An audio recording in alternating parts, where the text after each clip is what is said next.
योगी आदित्यनाथ योगी जी से ये अपील करना चाहता हूँ हाथ जोड़कर कि ये जो बच्चे यहाँ 27 दिन से बैठे हैं, जिनकी कोई सुध लेने वाला नहीं है, क्या सरकार और प्रशासन के जो नुमाइंदे हैं उन तक ये बातें पहुँच नहीं रही हैं। यहाँ रोज़ाना पुलिस संरक्षण में ये लोग अपना धरना दे रहे हैं, शांतिपूर्वक धरना दे रहे हैं और पुलिस के मुख्य अधिकारी भी इन लोगों से मिलने आ चुके हैं। ये लोग ज्ञापन भी दे चुके हैं आदरणीय मुख्यमंत्री जी के जो असिस्टेंट हैं उन सभी लोगों को, और भर्ती बोर्ड के अध्यक्ष को भी उनका ज्ञापन जा चुका है, उप मुख्यमंत्री जी को भी ज्ञापन जा चुका है, लेकिन किसी ने आज तक भी कोई ठोस कदम नहीं उठाया है। यहाँ बहुत सारी ये बहन बेटियाँ हैं हमारी जो अपना घर छोड़े हुए पड़ी हैं यहाँ पे। आखिर इन लोगों की मांग क्या है? क्या ये कोई ऐसी मांग कर रहे हैं, क्या ये ऐसी अराजकता फैलाने की कोशिश कर रहे हैं जिसको सरकार इतने कठोर लेवल पर नज़रअंदाज कर रही है? इन लोगों की केवल इतनी मांग है, जो इनके सवाल हैं उनके सवालों के जवाब दे दिए जाएं, और भारतीय लोकतंत्र में सवाल पूछना हक है हमारा, इससे कोई हमें रोक नहीं सकता है। हमारी ये अपील केवल और केवल आदरणीय मुख्यमंत्री जी से है, जिनका चेहरा एक निष्पक्ष चेहरा माना जाता है, एक ईमानदार व्यक्तित्व उनको माना जाता है, और इसीलिए दोबारा से इन युवाओं ने बहुत बड़ी संख्या में वोट देकर उनको दोबारा मुख्यमंत्री बनवाया है। केवल इसलिए कि जो पुरानी सरकारों में होता आया है, जो पुरानी सरकारों ने एक धांधलियाँ की हैं या पैसे लेके सीधी सीधी भर्तियाँ की हैं, उसमें कोई सुनवाई नहीं हुई। तो यहाँ ऐसा नहीं होना चाहिए।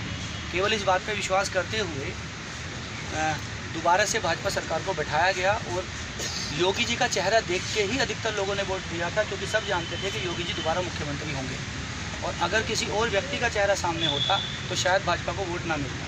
तो ये केवल उनकी शानदार छवि और ईमानदार छवि के ऊपर हुआ, और आज ये बच्चे उन्हीं से मिलने का प्रयास कर रहे हैं और इनको मिलने नहीं दिया जा रहा है। ये लोग विधानसभा भी जा चुके हैं, ये लोग भर्ती बोर्ड भी जा चुके हैं, इनको बस इस 4 दीवारी के अंदर बैठा दिया गया है, जहाँ माननीय उच्च न्यायालय ने कहा है कि धरना दे सकते हैं आप, ताकि बाहर की लोक व्यवस्था अव्यवस्थित ना हो। तो ये हम जानते हैं कि लोक व्यवस्था अव्यवस्थित नहीं करना है, और ये इन बच्चों को भी पता है, इसीलिए शांतिपूर्ण अपनी बातें रख रहे हैं। लेकिन उस शांतिपूर्ण बातों के रखने का समाधान क्या है कि 27वां दिन इनको यहाँ हो चुका है, और कल से ये बहुत सारे बच्चे 12-13 बच्चे आमरण अनशन पे बैठे हैं। कल जो टीम आई थी यहाँ पुलिस विभाग की, उसको बता दिया गया था कि आमरण अनशन है, उन्होंने ज़बरदस्ती शाम को इन लोगों को डंडे के डर से भगा दिया। ये लोग सुबह फिर आके बैठ गए। तो जितनी इनकी हिम्मत है, जितनी इनकी कैपेसिटी है, उस हिसाब से ये लोग अपनी निष्पक्ष मांगों को रखने की जांच के लिए मांग कर रहे हैं। बहुत सीधी सी मांग है, बहुत सीधी सी सवाल हैं, जिनके जवाब शायद सबके पास नहीं है, इसीलिए कोई सामने नहीं आ रहा है कि आखिर उस भर्ती को ही दोबारा UPSI भर्ती का टेंडर क्यों दिया गया, उस कंपनी को, जो कंपनी पहले से ही दागी है, 6 राज्यों में बैन है, मध्य प्रदेश में उस पर जुर्माना लग चुका है, और 2016-17 की जो भर्ती थी उसमें भी वो दागी पाई गई। उसके बाद दोबारा दूसरी कंपनी से री एग्ज़ाम करवाया गया।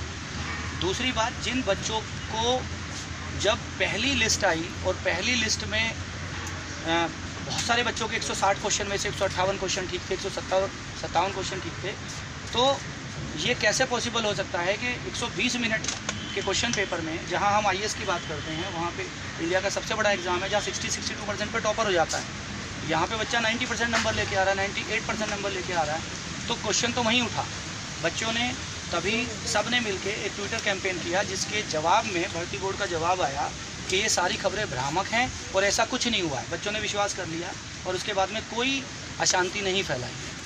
लेकिन अब जब दोबारा से लिस्ट आई, उस लिस्ट में फिर वो बच्चे सामने आ गए, और जब इन बच्चों ने यहाँ के आंदोलन शुरू करा DVPST शुरू होने के बाद, उसके बाद से उन बच्चों को पकड़ा जाने लगा, लेकिन उससे पहले कोई भी नहीं पकड़ा गया। तो आखिर पुलिस विभाग को आईना जो है वो बच्चे दिखा रहे हैं, सबूत बच्चे दे रहे हैं कि सर ये है, इसे पकड़ लीजिए, और इन बच्चों के पास दुनिया भर के सबूत हैं। जिस बच्चे की जानकारी इन्होंने दी वो सारे बच्चे पकड़े गए हैं। आज भी जहाँ भी DVPST चल रहे हैं, इन बच्चों पे जितनी इन्फॉर्मेशन है, जितनी ये लीगल तरीके से कलेक्ट कर सकते हैं, उतनी ये कर रहे हैं, और आगे ये उस जानकारी को भेज रहे हैं। उसी आधार पर ये जांच हो भी रही है शायद इंटरनल, लेकिन केवल उन बच्चों की जिनके लिए साक्ष्य हम उपलब्ध करवा रहे हैं या ये बच्चे उपलब्ध करवा रहे हैं। तो सरकार से, माननीय मुख्यमंत्री जी से केवल एक अपील मैं करता हूँ इन बच्चों के माध्यम से, बच्चे भी करते हैं। आप देखिए पीछे क्या क्या स्लोगन है, आप जरा एक बार सब लोग दिखाइए कि इनको बोलने का अधिकार नहीं दिया जा रहा है, योगी जी से मिलने का अधिकार इनको नहीं दिया जा रहा है। NSEIT जो कंपनी है जो इतने राज्यों में बैन है उसको दोबारा से टेंडर दे दिया गया, तो ऐसी काली एजेंसी को आखिर बार बार एग्ज़ाम करने क्यों दिया जा रहा है। जो पुलिस भर्ती बोर्ड है, जब उसे पता था कि ये एजेंसी चोर है और इसके साथ में TCIL में टेंडर देख रहा था 2017 वाला, TCIL भी एक एस्पिरेंट थी जो कि टेंडर में आ सकती थी, साफ स्वच्छ कंपनी थी इंडियन गवर्नमेंट की, उसको नहीं लिया गया। तो ऐसे बहुत सारे सवाल हैं कि आखिर ऐसा क्यों किया गया है। तो माननीय मुख्यमंत्री जी से केवल एक अपील है हाथ जोड़कर इन सब की तरफ से कि आप जल्द से जल्द इन बच्चों से मुलाकात करें, इनकी जो समस्याएं हैं उनको सुनें, इनके जो समाधान जो इनके मांग हैं उनको एक बार देखा जाए और एक उच्च स्तरीय जांच बैठाई जाए। उसके बाद उस जांच एजेंसी का जो भी रिज़ल्ट आए, जो भी वो रिज़ल्ट दे, उस पर अतिशीघ्र कार्रवाई हो। तब तक इन बच्चों के लिए, इनके माँ बाप बेचारे परेशान हैं, ये बच्चे यहाँ भूखे प्यासे पड़े हैं, गर्मी बहुत ज़्यादा है। अगर किसी के साथ कुछ भी हो जाता है तो इसका जिम्मेदार कौन होगा, शासन होगा या प्रशासन होगा या कौन होगा, क्योंकि इनकी बातें सुनी तो जा नहीं रही हैं। जो बच्चे ये आमरण अनशन पे बैठ गए हैं, इनको उठाने वाला, इनसे बात करने वाला आखिर अब तक कोई क्यों नहीं रहा है। आखिर रीज़न क्या है? क्या ये लोग इंसान नहीं हैं या इंसान की मानवता मर चुकी है सरकार के अंदर या उनके नुमाइंदों के अंदर? कुछ तो ऐसी बात है कि जो कोई भी सामने नहीं आ रहा है। आखिर इतनी बड़ी मांग हो क्या रही है? एक 10 दिन के लिए केवल जांच प्रक्रिया बिठाई जाए, 10 दिन के लिए ये सारी प्रक्रिया को रोका जाए और उच्च स्तरीय जांच दल को बोला जाए भी आप 10 दिन में रिपोर्ट दे दीजिए।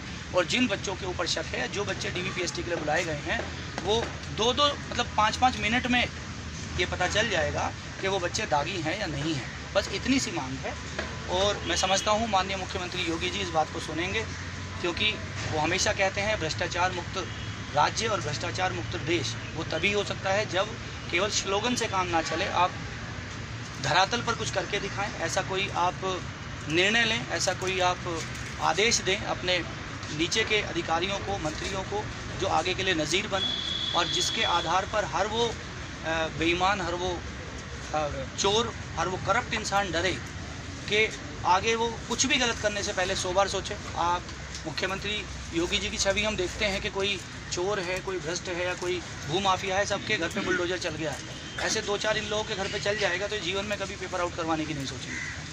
तो यही अपील है मेरी और आप इन सब बच्चों की भी यही अपील है, इन सब की तरफ से यही अपील है कि माननीय मुख्यमंत्री योगी जी बहुत जल्दी इन्हें न्याय दें, इनकी सुने और जो एक ईमानदार छवि उन्होंने आज तक बनाई है, जितने वर्षों में उन्होंने अपनी ईमानदार छवि को बनाए रखा है, उसे आगे बढ़ाने में इन सब के साथ अपना सहयोग करें। धन्यवाद, थैंक यू सो मच। जय हिंद, भारत माता की जय हिंद, जय भारत, जय भारत। Yogi ji so much. योगी जी न्याय दो, योगी जी न्याय दो, योगी जी न्याय दो, योगी जी न्याय दो। Thank you.